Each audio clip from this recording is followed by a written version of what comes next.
No limites tus retos, reta a tus límites. Hoy estará con nosotros la doctora María Rojas Estapé con un nuevo consejo de vida.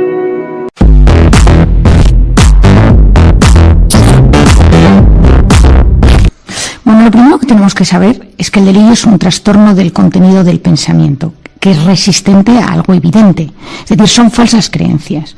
Esto es diferente a la alucinación, que es lo que la gente suele confundir. No es de una alucinación o tiene un delirio.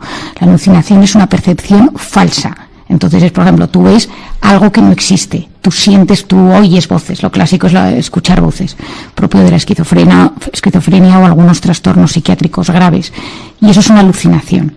En cambio, el delirio es cuando es el contenido del pensamiento el que se transforma. Entonces, cuando tú tienes un trastorno delirante, como lo decimos en el manual de psiquiatría, pues son ideas delirantes por lo menos de un mes de duración. No es una esquizofrenia, es importante, pero no es lo mismo la esquizofrenia que el trastorno delirante. El trastorno delirante puede aparecer por diferentes razones. Puede aparecer por consumo de drogas, alcohol, drogas.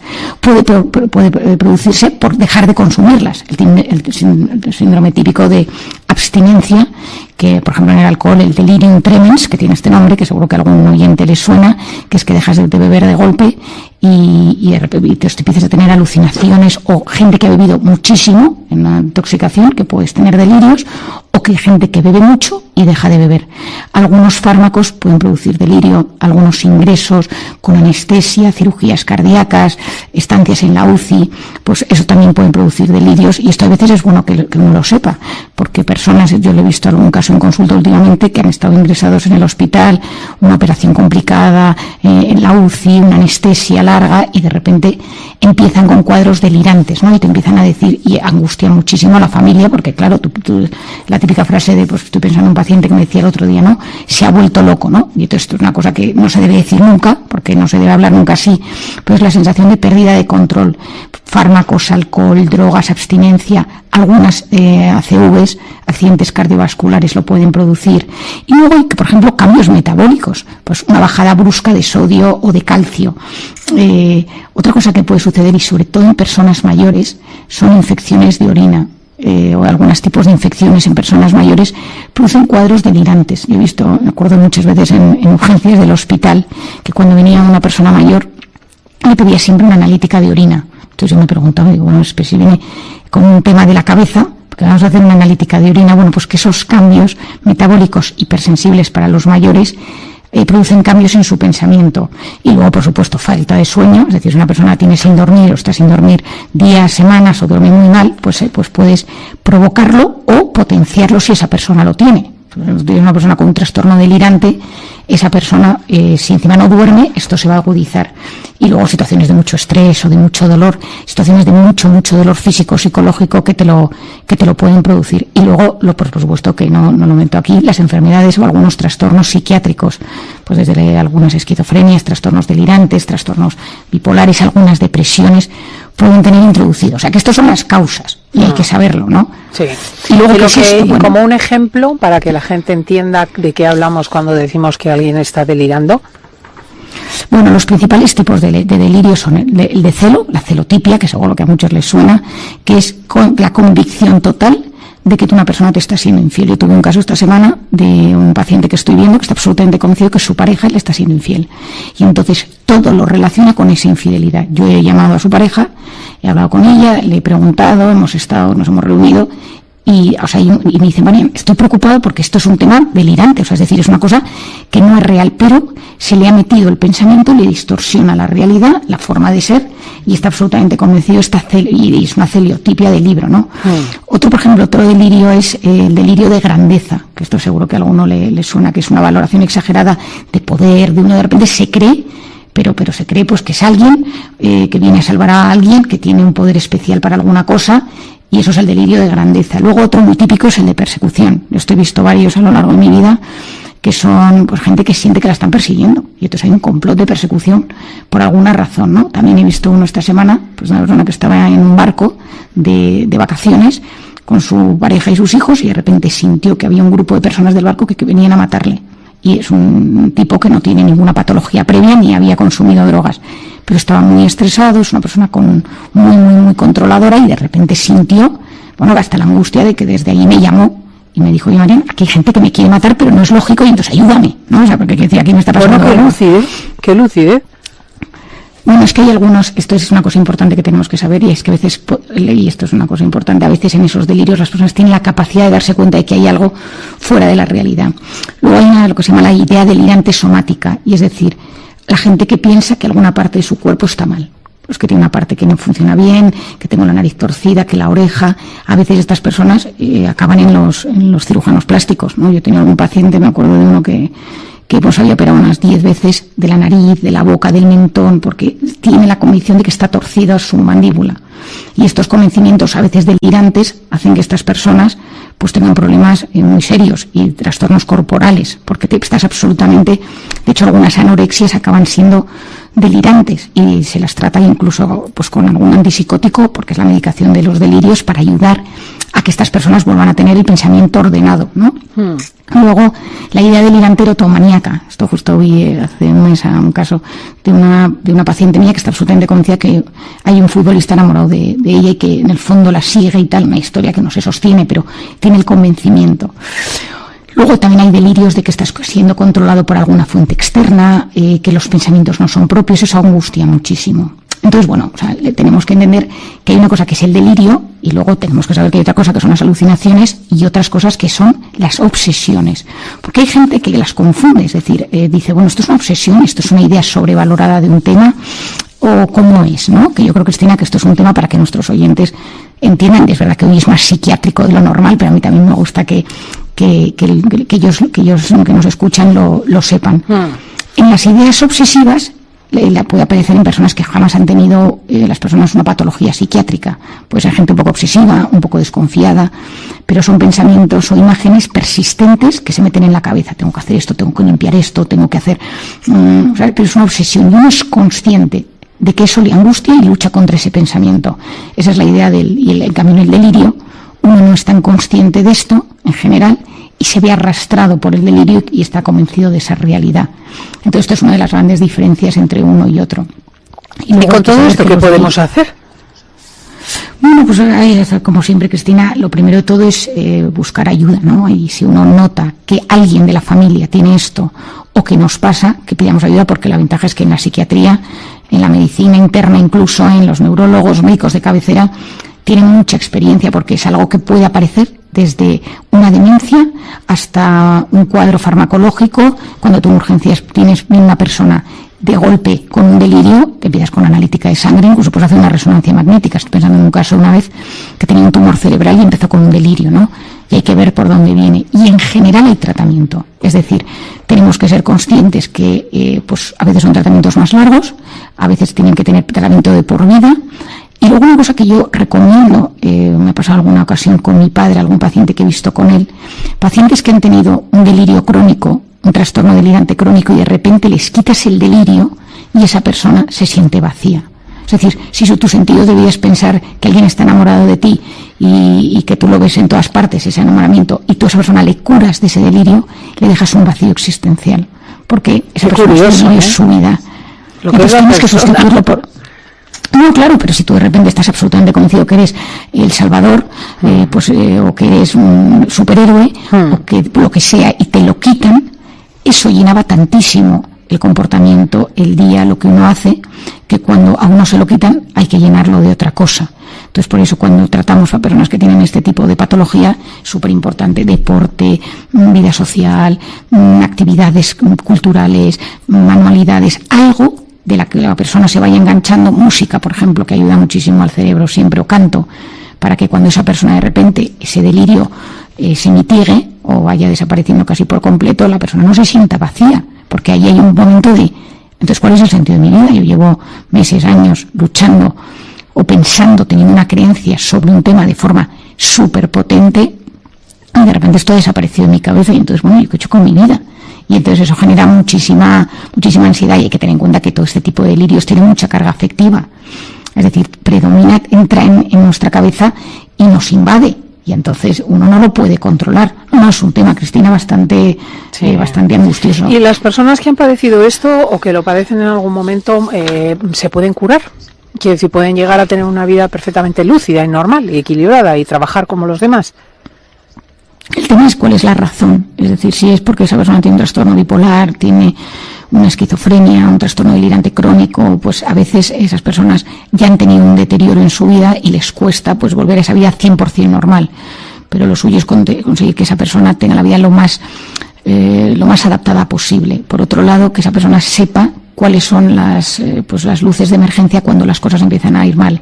A mí me gusta cuando mis pacientes de repente me dicen, ¿no? Pues me llaman y me dicen, Marian, creo que estoy recayendo, porque este tema, estoy pensando en una paciente que tengo que tiene trastorno delirante crónico, que lo tiene pues en un 2/10, pero a veces, cuando no duerme, cuando llegan ciertas épocas del año, se reactiva y sube a un 6.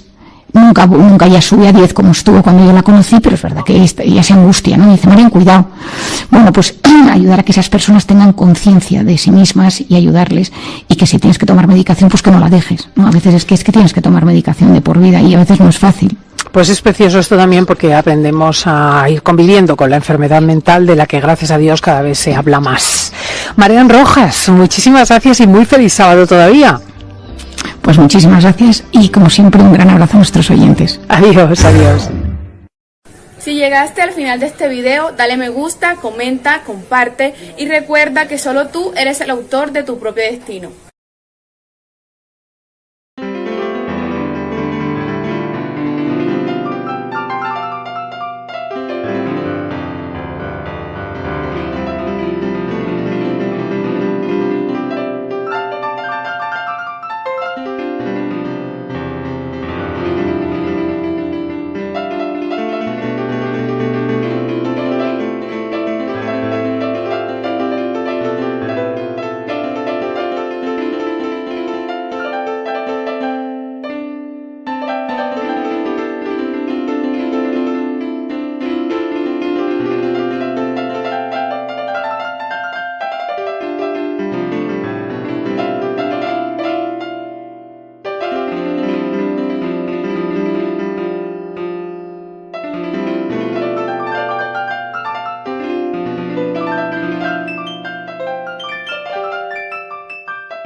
die.